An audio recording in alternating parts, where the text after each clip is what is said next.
Alamin naman natin ang magiging taya ng panahon mula sa ating President Meteorologist na si Ginoong Nathaniel Cruz. Bang Tani, kamusta na?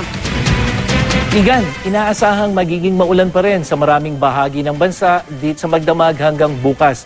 Batay nga sa rainfall forecast mula sa Weather Central, malaking bahagi ng bansa, dito yung kulay berde sa mapa, ang magkakaroon ng mga pagulan at habang pumupula-pula ay mas malakas itong inaasahan nating pagulan. Kabilang na riyan ang mga probinsya ng Laguna, Cavite, Bataan hanggang dito sa Bulacan. At dito naman sa Metro Manila, asahan pa rin natin ang pagulan sa Camanava area, gayon din sa Marikina. At apektado rin ang pagulan ang Palawan at mga lugar dito sa Southern Luzon, kasama na itong Mindoro at itong Bicol region.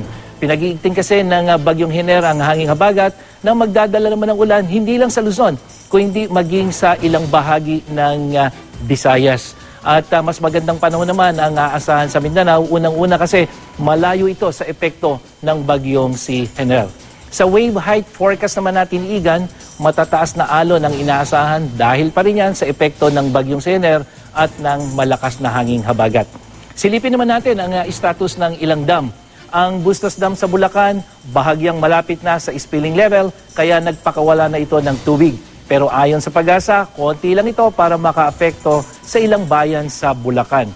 Umabot naman sa 100.41 meters ang antas ng tubig dyan sa Ipo Dam. At sa Magat Dam naman sa Isabela, posibleng magpakawala ng tubig kung magpapatuloy ang pagulan. Kaya paalala po doon sa mga residente roon, maging alerto po tayo. Ano man ang panahon, magplano, magsiguro, makibalita sa GMA Weather. Ako po si Nathaniel Cruz para sa I Am Ready, serbisyong totoo ng GMA News. Maraming salamat, Bang Tani. Nananatili pa ring malakas ang Bagyong Hener habang patungo ito ng Eastern Taiwan. Huli itong namataan ng Pag-asa 240 kilometers east-northeast ng Basco, Batanes. Taglay ang lakas ng hangin aabot sa 120 kilometers per hour at bugsong aabot sa 150 kilometers per hour. Mabagal itong kumikilos pahilaga-hilagang kanluran. Nakataas ang storm signal number 3 sa Batanes Group of Islands. Signal number 2 naman sa Cagayan, kabilang na po ang Calayan at Babuyan Group of Islands. Signal number 1 naman sa Isabela, Kalinga at Apayao. Sa tala ng NDRRMC, 4 na ang naitalang patay sa gitna ng paghagupit ng bagyo. Halos 8,000 pamilya o mahigit 38,000 individual naman ang apektado. Walang pasok bukas sa ilang eskwelahang apektado ng pagbaha.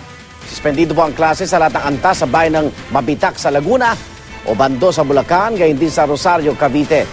Sa Valenzuela, suspendido rin ang klase mula preschool hanggang high school, bapa publiko man o pribado sa mga sumusunod na barangay: Argong Bato, Balangkas, Bisig, Coloong, Isla, Mabolo, Palasan, Pariancillo, Villa, Pasolo, Poblacion, Polo, Tagalog at Wawang Pulo. Wala rin pong pasok sa Dalandanan National High School, bukod pa ito sa umiiral na class suspension sa mga lugar na may public storm warning signal.